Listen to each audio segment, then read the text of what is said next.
agama. Yang pertama insyaallah akan disampaikan oleh Al-Habib Ridho bin Yahya. Pada Al-Habib Ridho, waktu dipersilakan. Taukin. Jadi nggak menentu gitu lagi dia ngasihnya. Ini bisa. Ridho bin Yahya Ridho. Assalamualaikum warahmatullahi wabarakatuh.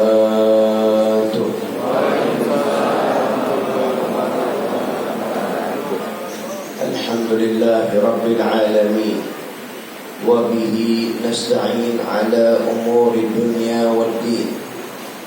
Wassalatu wassalamu ala asyrafil anbiya'i wal mursalin Sayyidina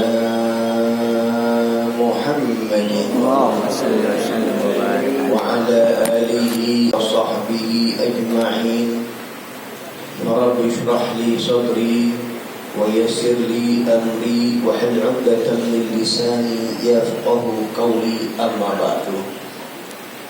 Para hadirin dan hadirat, khususnya para habaib, di antaranya sahibul majlis Al-Habib Ali bin Abdurrahman bin Muhammad bin Ali bin Abdurrahman Al-Habsyi dan keluarga besar dari sahibul maqam Al-Habib Ali bin Abdurrahman Al-Habsyi, para habaib, kiai, asatidah yang insyaallah keberadaan beliau menambah keberkahan kita, amin ya rabbal alamin.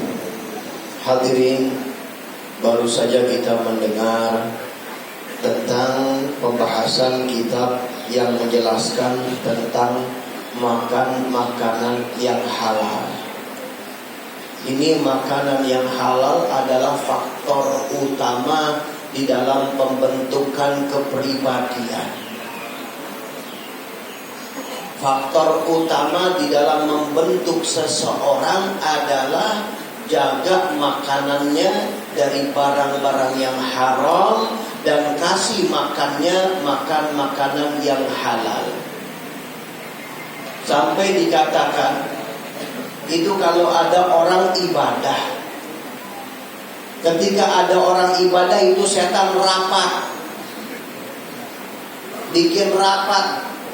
Kemudian di antara pembicaraan yang dibicarakan, maka mereka mengatakan, coba sebelum dibahas panjang lihat makanannya halal atau haram itu orang yang ibadah. Kalau ternyata makannya makanan yang haram walau dia ibadah, maka setan bilang, ya yang kayak begini udah biarin aja, gak usah diganggu. Kenapa? Ntar juga gugur sendiri ibadahnya. Subhanallah. Ini faktor makanan luar biasa. Faktor yang penting di dalam pembentukan diri kita. Makanya dulu pernah dikatakan dari Imam Haramain atau Imam Hasan Basri. Jadi beliau pernah pada saat itu sedang bicara, ada sedikit mengalami kegagapan. Beliau mengatakan ternyata kegagapan ini adalah sebab daripada susuan yang pada saat itu. Apa ceritanya? Ceritanya ketika beliau lagi nangis, masih bayi, maka tiba-tiba ada budak dari tetangga. Budak itu milik majikan. Ini budak tiba-tiba datang nyusuin karena orang tuanya, ibunya masih di luar, belum datang lagi, ada hajat. Anaknya nangis disusuin sama ini budak. Nah maka susu yang tanpa izin daripada majikannya itu, beliau mengatakan inilah sebab, karena dengan seperti itu aku menjadi gagap sedikit. Padahal itu pun udah dimuntah-muntahin itu sama ibunya, sama ayahnya, orang tuanya. Ngelihat disusuin seperti itu dimuntah-muntahin. Kenapa? Faktor yang penting. Makanya dikatakan Shahibus Subat mengatakan wa ta'atun mimman harama ya'kulu mithla bina'i fawqi mawjin yuj'alu. Itu ketaatan yang dibangun daripada barang-barang yang haram, makan makanan yang haram. Itu seperti orang bangun di tengah-tengah lautan, yang di tepi lautan yang selalu diterjang dengan ombak, gak bakal bisa kebentuk. Seorang sahabat datang kepada Rasul sallallahu alaihi wasallam, minta doa biar doanya mustajab. Minta kepada baginda Rasul agar doanya dia mustajab. Maka resepnya apa? Resep atib ta'amak, bagusin makan kamu. Resepnya bagusin makan. Sampai ada ulama ini, hadirin dan hadirat, itu daripada waroknya mereka, apiknya mereka di Mekah pada saat itu, ketika buka puasa mereka nggak ada makan makanan yang mereka yakin halal, sampai mereka batalin buka puasanya makan pasir. Kenapa? Menjaga diri, jangan sampai ada sedikit pun yang masuk ke dalam jiwanya daripada makan makanan yang haram. Al-Imamul Bukhari, ayah beliau, atau Imam Ghazali, ayah beliau,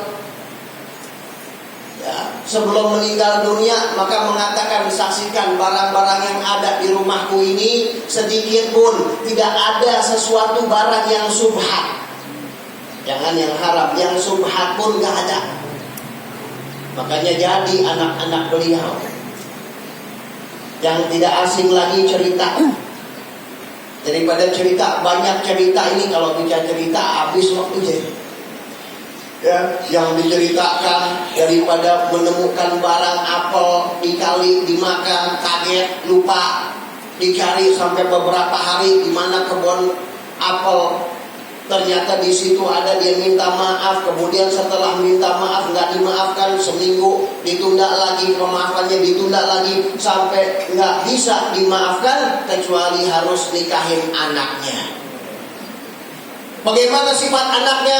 Anaknya tangannya buntung, kakinya buntung, matanya buta, bingung deh. Padahal ini beliau ini orang kasarnya emang udah gak ada niat untuk nikah, tapi karena memang itu syarat untuk mendapatkan keridhaan dari sebab satu gigitan apel yang nganyut di kali, padahal kalau bicara halal sudah halal. Tapi warok takut, akhirnya ikutin syarat nikah. Masuk kamar kaget keluar lagi. Kenapa? Salah orang. Kok salah orang? Iya, disifatkan matanya buta, kaki tangannya buntung dan lain-lain cacat. Tapi ternyata ketika masuk bulan purnama, Masya Allah, bulan purnama, kaget. Iya, kenapa? Tangannya nggak pernah melakukan kemaksiatan, kakinya buntung daripada hal-hal yang maksiat, matanya buta daripada kemaksiatan. Ternyata wanita yang salehah, dan hasil daripada itu maka lahirlah seorang ulama besar, yaitu Imam Ahmad bin Hanbal, atau imam lainnya, ada satu cerita lain. Jadi hadirin rahimakumullah, ini bicara tentang makanan ini adalah satu hal yang paling penting di dalam pembentukan kepribadian seseorang.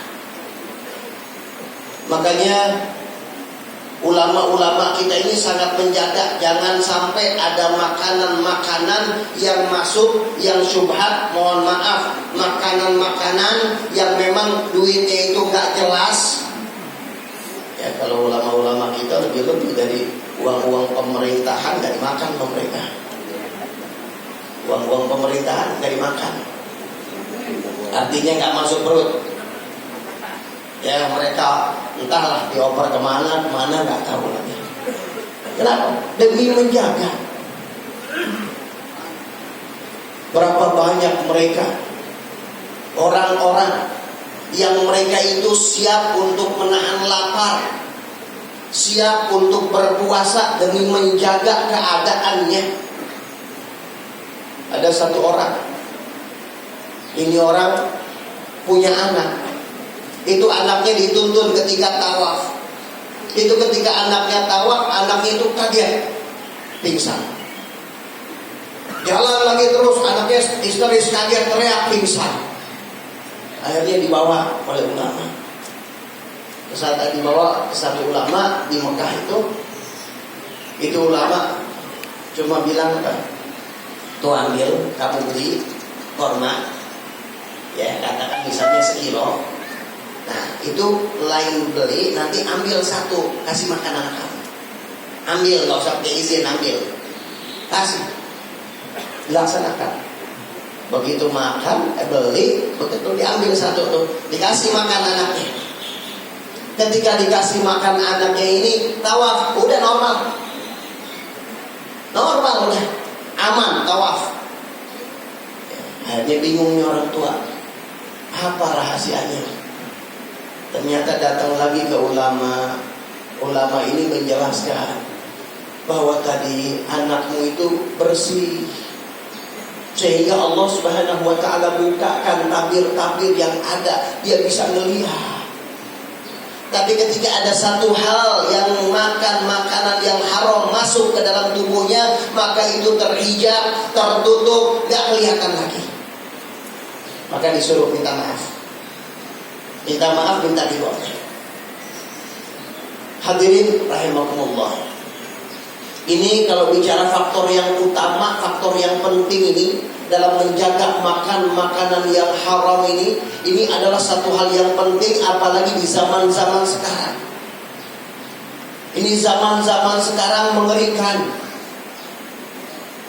Na'udzubillah, jangan sampai manusia ini dikejar dengan barang-barang yang haram atau barang-barang yang gak jelas, sehingga banyak daripada kekacauan-kekacauan yang ada itu akibat daripada makan makanan yang haram. Mudah-mudahan Allah Subhanahu wa ta'ala jaga kita, Allah pelihara kita, Allah Subhanahu wa ta'ala jadikan kita senantiasa mendapat bimbingannya di dalam memakan makanan yang halal, mencari makan makanan yang halal, dan dijauhkan oleh Allah. Sebagaimana Al-Habib Abdullah bin Tahir, ketika beliau ingin memakan sesuatu, ada di situ subhat atau haram, maka tangannya ada sinyalnya gemetar.